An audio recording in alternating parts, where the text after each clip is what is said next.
En este video vamos a tratar de reflejar algunos aspectos particulares de todo lo que tiene que ver con la prestación de servicios públicos en la modalidad de domiciliarios y para nuestro caso todo lo referente a acueducto.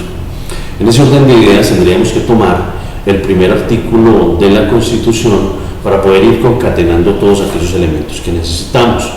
Entonces, el artículo 1 de la Constitución reza muy claro: Colombia es un Estado social de derecho. Cuando hablamos de que Colombia es un Estado social de derecho, reflejamos aquella forma en que nuestro Estado permite que a través de una serie de instituciones y a través de una serie de normas, tal como lo revisábamos en algún video anterior, establece aquellos mecanismos para la protección de nuestros derechos fundamentales que tenemos como personas.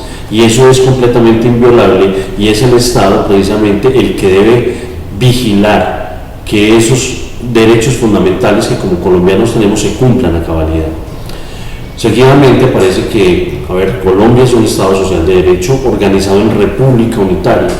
Cuando hablamos de república unitaria, tenemos presente que desde un orden central se fijan una serie de leyes, una serie de normas, una serie de políticas, una serie de instrumentos que a nivel general dentro del Estado colombiano se deben asumir y se deben cumplir para poder tener una armonía completa frente al Estado como tal y la institucionalidad para la cual fue creado. Seguidamente aparece que Colombia es un Estado social de derecho, organizado en república unitaria, descentralizada. Cuando se toma este tema descentralización, hablamos de dos elementos. Uno, de la descentralización territorial, en la que aparecen los departamentos, aparecen los municipios, aparecen las regiones, aparecen las provincias y aparecen los resguardos indígenas. En esa división, esa descentralización como tal, permite que seguidamente, como lo dice el artículo 1 de la Constitución, tengan autonomía administrativa y financiera. En el segundo elemento de descentralización tenemos presente la descentralización por servicios. Ojo, descentralización por servicios, y allí es donde nosotros comenzamos a jugar un papel clave dentro de la prestación de los mismos. Entonces vamos con los siguientes elementos. Colombia es un Estado social de derecho, organizado en república unitaria, descentralizada y con autonomía de sus entidades, con la autonomía administrativa y financiera de sus entidades, democrática, participativa y pluralista. Con estos elementos, nosotros como colombianos tenemos la posibilidad de elegir y ser elegidos, tenemos la posibilidad de ejercer esos mecanismos de participación y representación que tan débiles hoy se encuentran en Colombia, y es función de nosotros como prestadores de servicios públicos tratar de dinamizar y armonizar mucho más estos conceptos para que se pueda equilibrar la dinámica entre el prestador y el suscriptor, y en el intermedio un mecanismo de participación ciudadana podría ser los comités de desarrollo y control social, de los cuales se van a anexar al presente trabajo unos videos. Puede ser los comités permanentes de estratificación que vigilan constantemente los estratos que corresponden a cada uno de los suscriptores y la aplicabilidad certera o no del estrato que les fuera aplicado. Colombia es un Estado social de derecho, organizado en república unitaria, descentralizado y con autonomía de sus entidades territoriales, democrática, participativa y pluralista. Hasta ahí queda plenamente encasillado entre los conceptos que venimos manejando. Pero ahora sigue algo diferente, dice fundada. Ese fundada tiene una connotación especial, allí dice fundada en el respeto por la dignidad humana. Y hay uno de los elementos estructurantes de toda esta cadena de prestación de servicios públicos: la dignidad humana. Para ello, la Corte Constitucional en la sentencia T881 revisó la forma en que se podría llegar a medir aquello de dignidad humana entre nosotros los colombianos. ¿Por qué? Porque hablar de dignidad humana puede ser completamente heterogénea entre cada uno de nosotros. No es lo mismo mi dignidad humana a la dignidad humana de cada uno de los habitantes de nuestro país. Y estaríamos hablando de que tendríamos que reglar la dignidad humana para 48 millones de habitantes que nosotros tenemos. Entonces, en ese orden de ideas, la Corte Constitucional reflejó la forma en la que a través del Estado se puede lograr la búsqueda de la dignidad humana de las personas. Y en ese orden de ideas, en esa sentencia T881, la Corte pudo establecer que la dignidad humana solamente se puede obtener a través de la prestación de servicios públicos. Entonces, por eso es que en ese pilar fundamental, en ese principio fundamental, entre otros que aparece allí en el artículo 1 de la Constitución, la dignidad humana aparece como la fundamentación clara de todo lo que va a regir nuestro Estado. Entonces, esa dignidad humana que allí aparece se encuentra plenamente aterrizada en el artículo también 365 de la Constitución, cuando se habla de que la finalidad social del Estado es la prestación de servicios públicos. Entonces quiere decir que el Estado obedece a la prestación de servicios públicos para poder lograr ¿qué? La dignidad humana que todos los colombianos necesitamos. Seguidamente aparece fundada en el respeto por la dignidad humana, el trabajo. Muy bien, no vamos a tocar ese tema porque es un tema supremamente ácido y pues haría parte de otros videos, pero supone la existencia de buenas alternativas para lograr la obtención de ingresos y poder sobrevivir y lograr obtener esos servicios públicos que deben ser pagados para lograr obtener dignidad humana, y otros muchos aspectos que pues no se tocarán aquí y que imaginaría yo que rodean ese concepto trabajo. Pero seguidamente aparece la solidaridad de las personas, que es también supremamente importante para nosotros. ¿Por qué? Porque si hablamos de esa escala de estratificación que nosotros normalmente tocamos en la prestación de servicios públicos, sin que eso llegara a ser un componente tarifario, allí nosotros determinamos claramente que el estrato 1, estrato 2, estrato 3 son estratos que deben ser subsidiados, pero también aparecen los estratos 4 que no subsidia, sino que es un punto de equilibrio, pero el estrato 5, el estrato 6 que sí tienen un aporte solidario, lo mismo que los inmuebles con destinación comercial y destinación industrial, quienes también tienen un aporte solidario. Entonces esa dinámica de esos aportes también juega un papel fundamental dentro de esa prestación de servicios. Y finalmente aparece otro elemento fundamental y que rige todo lo que tiene que ver con la prestación de servicios, y es aquel que dice que la prevalencia es del interés general.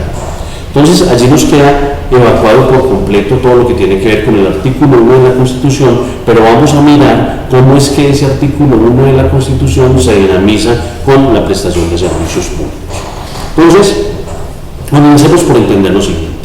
Primero, ese fundada en la dignidad humana, que aparece allí en el artículo 1, y de acuerdo a la sentencia T881, es perfectamente aterrizado en el artículo 365. Entonces, cuando nosotros tomamos el artículo 365 de la Constitución, claramente nos dice que los servicios públicos son inherentes a la finalidad social del Estado, y es deber del Estado asegurar su prestación eficiente a todos los habitantes del territorio nacional. En ese orden de ideas, la misma Constitución le atribuye toda esa responsabilidad a la unidad fundamental por excelencia. ¿Y cuál es la unidad fundamental por excelencia? El municipio. Entonces, la Constitución Nacional, en el artículo 311, le atribuye esa responsabilidad al municipio cuando dice lo siguiente, dice: al municipio como entidad fundamental de la división político-administrativa del Estado le corresponde prestar los servicios públicos que determine la ley, constituir las obras que demande el progreso local, ordenar el desarrollo de su territorio, promover la participación comunitaria, ojo con eso, participación comunitaria, el mejoramiento social y cultural de sus habitantes, y cumplir las demás funciones que le asignen las constituciones y en las leyes. Entonces, esa unidad fundamental se establece que es el municipio. Entonces, desde allí parte todo el engranaje. Por eso es que en todos aquellos planes de desarrollo, los alcaldes solamente pueden plasmar allí todo lo que corresponde a prestación de servicios públicos.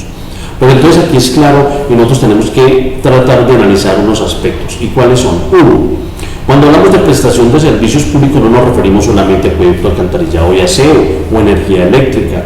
Cuando hablamos de servicios públicos nos referimos al grosor, total de todo lo que ello implica. Entonces, la salud es un servicio público, la educación es un servicio público, el agua potable y el saneamiento básico son servicios públicos, la recreación es un servicio público, la cultura, el deporte, las vías, la infraestructura, todos esos son servicios públicos que el Estado debe contener y que el Estado debe mantener para nosotros poder lograr la dignidad humana.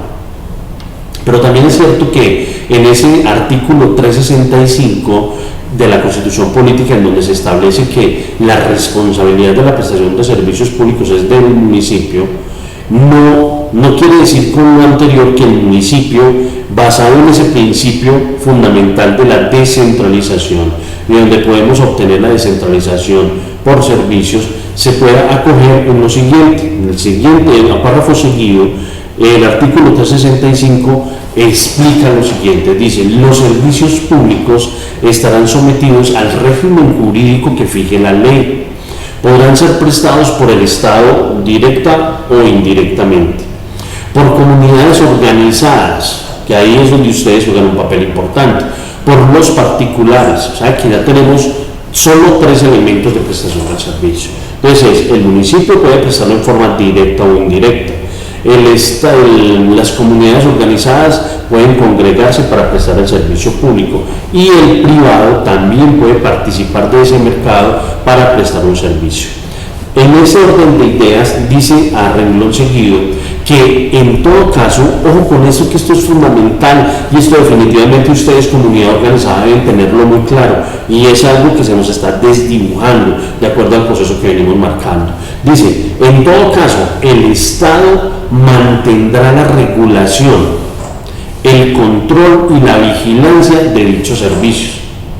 Por muy privados que nosotros seamos, por muy comunidad organizada que nosotros tengamos establecida para la prestación del servicio, la Constitución Política es muy clara, y la Constitución Política nos está diciendo a renglón seguido, a párrafo seguido, que independiente de que la persona prestadora del servicio sea privada, sea una comunidad organizada, o sea el Estado, a nivel de forma directa o indirecta, debe someterse a la regulación por parte del Estado.